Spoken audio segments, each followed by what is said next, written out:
नारे तकबीर, नारे रिसालत, नारे गौसियत, मसलके आला हजरत फैज़ाने दादा मियां हुजूर अल्लामा सईद अख्तर मुरादाबादी। नारे तकबीर। नबूवत का वो सिलसिला जो हजरत आदम अलैहिस्सलाम से शुरू हुआ था, हमारे नबी की मुकद्दस जात पर खत्म हो गया। हाँ, तो मैं ये कह रहा था कि आप मुझसे पूछ सकते हैं कि ज़माने आदम से मिटाने की कोशिश क्यों नहीं मिट रहा है और आगे भी नहीं मिटेगा। ये ठीक है कि खुदा हिफाजत कर रहा, और भी कोई वजह है मौलाना? मैंने कहा हाँ, क्यों नहीं। हमारे यहाँ हर सवाल का जवाब है, यहाँ कोई महरूम नहीं जाता। या ऐसा नहीं है मतलब ये कि गांव का आदमी रुद्रपुर पहुंच के बोला एक नौजवान से कि डाकखाना कहाँ है, तो वो भी अजीब मन चला था। उसने कहा डाकखाना पूछ रहे हो आप? कहाँ? बैंक के सामने। कहा बैंक कहाँ है? कहा डाकखाने के सामने। कहा दोनों कहाँ है? कहा आमने सामने। जैसे आया था वैसे चला गया।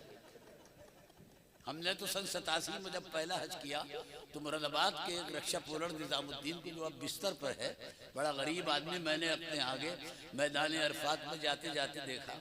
तो मैंने कहा भाई निजामुद्दीन यार तू कैसे आ गया? मेरे पास तो आजकल है माल, तू कैसे आ गया?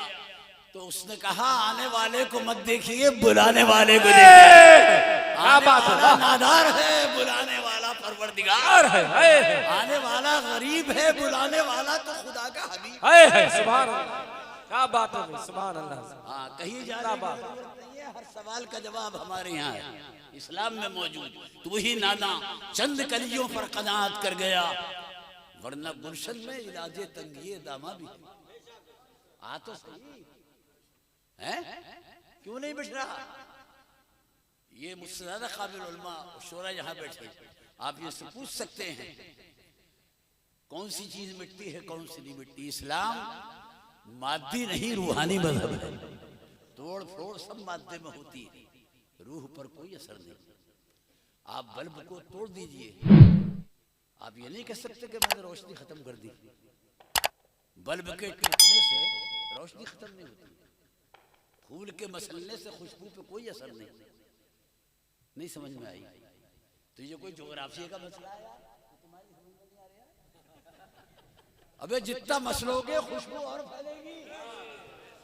बोलो, जितना भी दबाओगे इतना ही उभरेगा। इस्लाम वो पौधा है काटो तो। अरे क्या बात है, जिंदाबाद। तो तोड़ फोड़ मादे में होती है, रूह में नहीं। इस्लाम रूहानी मजहब, मादी नहीं। और इसको मैं वजाहत के साथ कहता हूं कि इस्लाम न ईरान का नाम है, न अफगानिस्तान का नाम है, न दिल्ली के लाल किले का नाम है, न आगरे के ताजमहल का नाम है, न मेहरौली के कुतुब मीनार का नाम है। इस्लाम तो कानून इलाही का नाम है, उसवाए मुस्तफा क्या बात है, के तक़वे का नाम है, उमर के इंसाफ का नाम है, उस्मान की सखावत का नाम है, अली की खुदा तरसी का नाम है, हसन की बुर्दबारी का नाम है, हुसैन की इस्तिकामत का नाम है, फातिमा की तहारत का नाम है, गजाली की जलालत का नाम है, गौस की करामत का नाम है, अलाउद्दीन के जलाल का नाम है, हामिद रजा के जमाल का नाम है, अहमद रजा के कमाल का नाम है। सुभान अल्लाह, सुभान अल्लाह, बहुत अच्छा, बात जिंदाबाद। असल में मुझे अब पछतावा हो रहा है कि मैंने कुछ गाड़ी उर्दू बोल दी, जिसका तर्जुमा करना अब तर्जुमे का इतना वक्त ही नहीं है। आजकल उर्दू वैसे ही कमज़ोर है।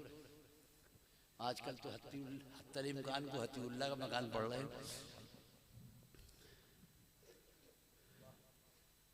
मैं अर्ज़ ये कर रहा था कि नबूवत का वो सिलसिला जो हज़रत आदम से चला हुजूर पर ख़त्म हो गया।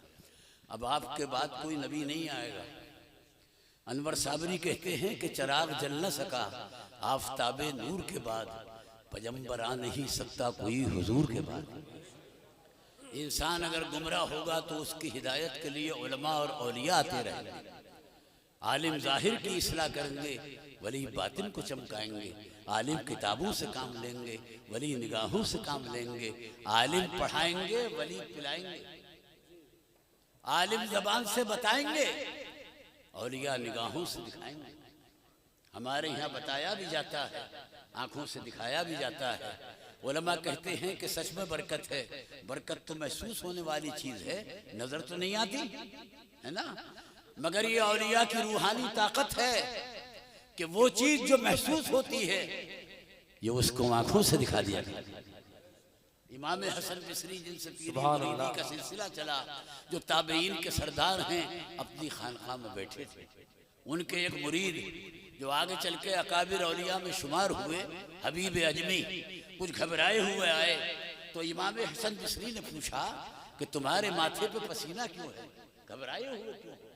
कहने लगे कि हजरत मैं आगे आगे हूँ और ये जो गवर्नर हज्जाज इब्न यूसुफ है इसकी पुलिस पीछे पीछे है। आप मेरे पीर हैं, आपका आस्थाना मेरे लिए बहुत बड़ी पनाहगाह है।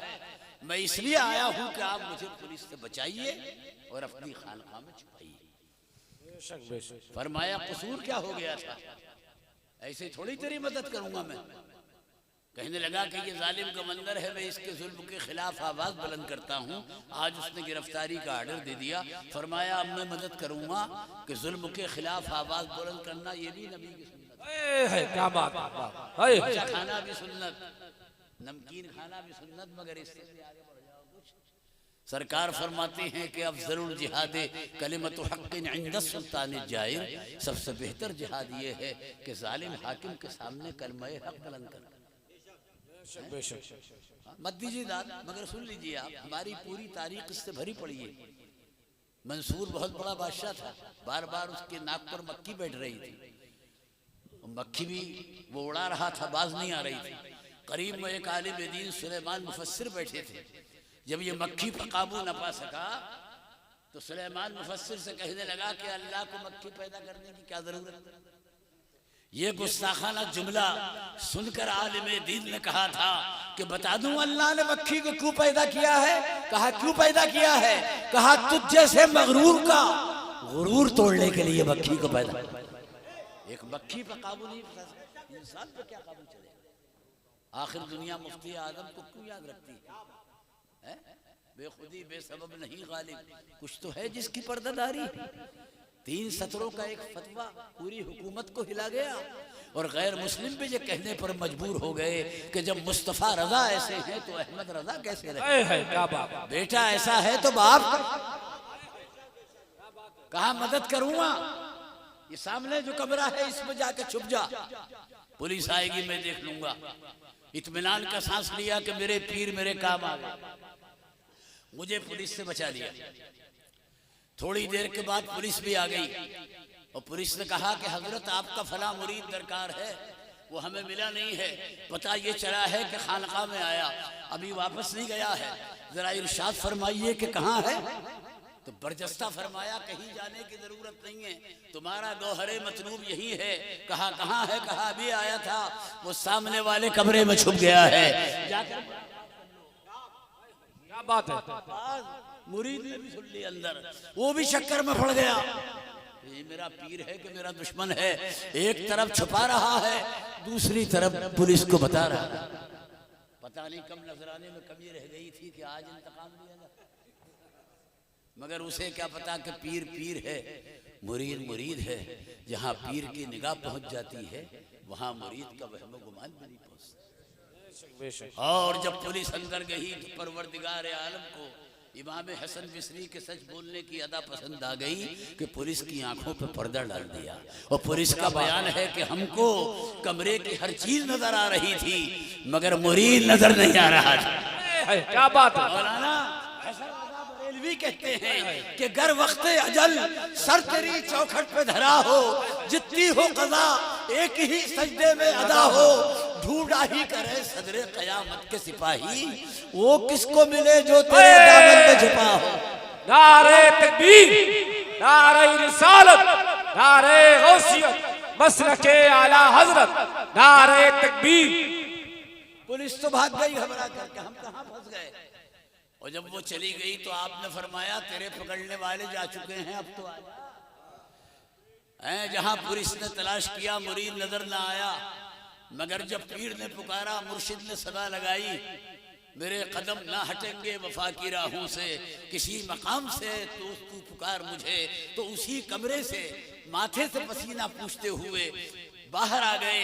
मगर पीर पीर है, मुरीद मुरीद है। कहने लगे हजरत वो तो अल्लाह ने करम कर दिया, मगर ने आपसे पकड़वाने में कोई कमी नहीं उठाई थी।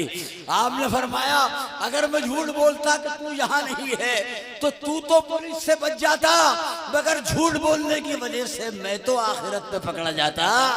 और जब मैंने सच बोला तो तूने देखा कि तू दुनिया की पुलिस से बच गया, मैं आखिरत की पकड़ से बच बात है, क्या बात गया, मेरा भी काम हो गया। आज का ये दौर, चंद मिनट और दीजिए आप, आज का ये दौर तरक्की का दौर है। इंसान हवाओं में उड़ रहा, खलाओं में स्टेशन बना रहा, समंदरों में रिहाइश गाह बना रहा, मरीख पर पराठी चल रही है आजकल। जमीन को तो खराब कर ही दिया, अब आसमानों की बारी है।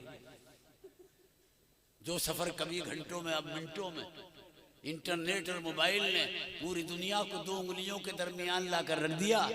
किसी का हाल किसी से पोशीदा नहीं है, ये तस्वीर का चमकता हुआ रुख है, मगर दूसरा रुख बड़ा भयानक है, बड़ा तारीख है कि अखलाकी कदरें पामाल हैं, शराफत की मिट्टी खराब है।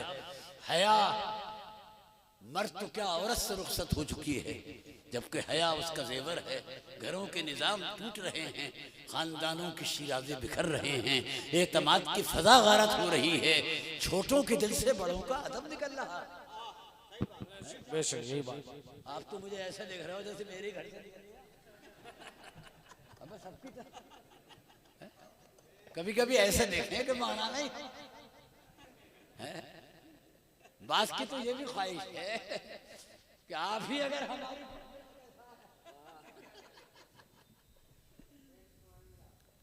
औलाद के दिल से माँ बाप का अदब निकल रहा है, बीवी के दिल से शौहर का अदब निकल रहा, शागिर्द के दिल से उस्ताद का अदब निकल रहा, मुरीद के दिल से पीर का अदब निकल रहा। मुख्तदी अलग इमामों को परेशान कर रहा है। हजार एतराज है और तनख्वाह बढ़ाने को तैयार नहीं। एक आज का उम्मती है कि पिछले दौर का उम्मती। तवज्जो फरमाए, हजरत अब्बास सरकार के चचा हैं, उम्र में 2 साल बड़े हैं, सरकार 2 साल छोटे हैं। किसी ने मालूमात के लिए हजरत अब्बास से पूछा कि आप बड़े हो कि सरकार बड़े हैं? वो ये कह सकते थे कि मैं बड़ा हूं, उम्र मेरी 2 साल बड़ी है, सरकार छोटे हैं, मगर ये भी गवारा न किया। ईमान ही अदब सिखाता है।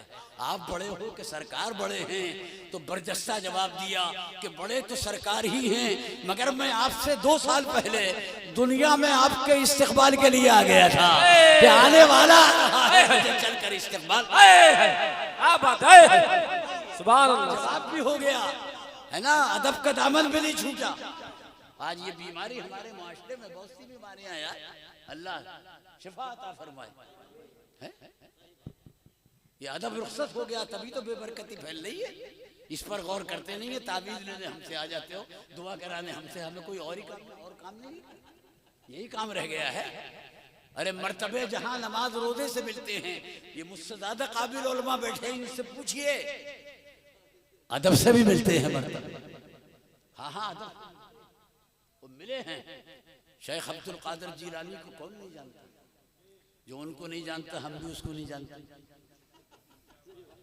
आज दुनिया कितनी ही तरक्की कर ले, मगर उनकी करामतों का जवाब नहीं है। आप एक वक्त में एक जगह हैं, वो एक वक्त में 70 जगह। जोर से कह दो सुभान अल्लाह। मुझे कहलवाने की आदत नहीं है, और मैं हाथ तो भैया बिल्कुल नहीं उठवा रहा हूँ। आज हाथ उठवाऊँ, तरक्की का दौर है, कल टांगू वाला आपने अपनी जगह बैठे रहो यार, महफिल में अदब का ख्याल रखा करो। हाँ, बुलबुल को फूल, शम्मा को परवाला चाहिए, और हमको रसूल पाक का दीवाना चाहिए। इस उम्मत के दीवानों का पिछली उम्मतों के फरजाने भी मुकाबला न कर सके। ये बेमिसाल उम्मत है, सुभान अल्लाह। जिस तरह सरकार के बाद कोई नबी नहीं, इस उम्मत के बाद जिसके फर्ज तुम हो कोई उम्मत नहीं। कयामत तक कौमों की इमामत और क़यादत का ताज तुम्हारे सर पर रखा है। चमचागिरी छोड़ो,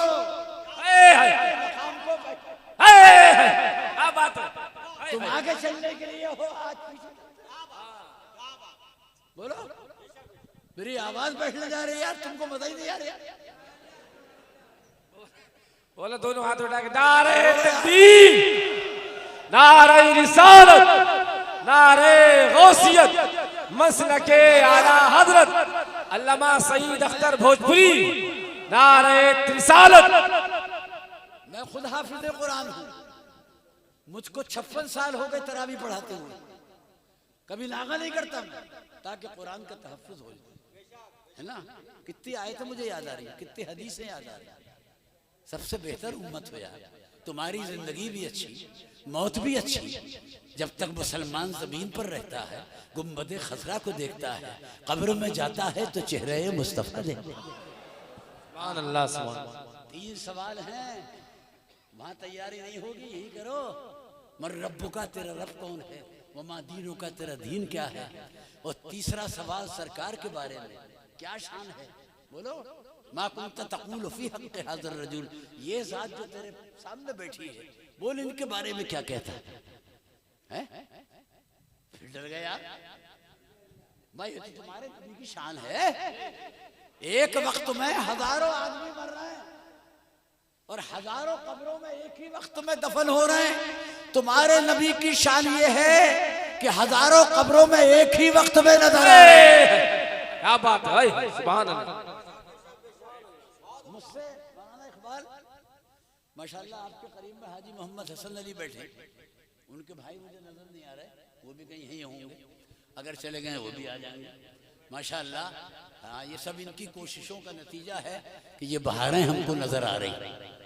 अल्लाह कबूल फरमाए इनके नजरे अमीन, आमीन।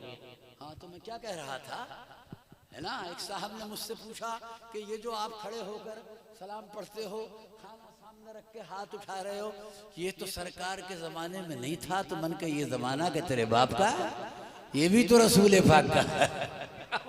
क्या बात है, क्या बात है हजरत, यही बात है। अबे बल्कि सरकार के जमाने में तो तू भी नहीं था, सबसे बड़ी बिदअत तो तेरा कहाँ था। बिदअत वो नहीं है जो सरकार के जमाने में ना हो, बिदअत वो है कि जिसकी दलील कुरान और हदीस। क्या बात, खामखा का फरेब। मन का ये भी सरकार का जमाना, तभी तो कब्र में किसी नबी के बारे में नहीं सवाल होता है, तो आखिरी नबी के बारे में बोल क्या कहता नासिर भाई।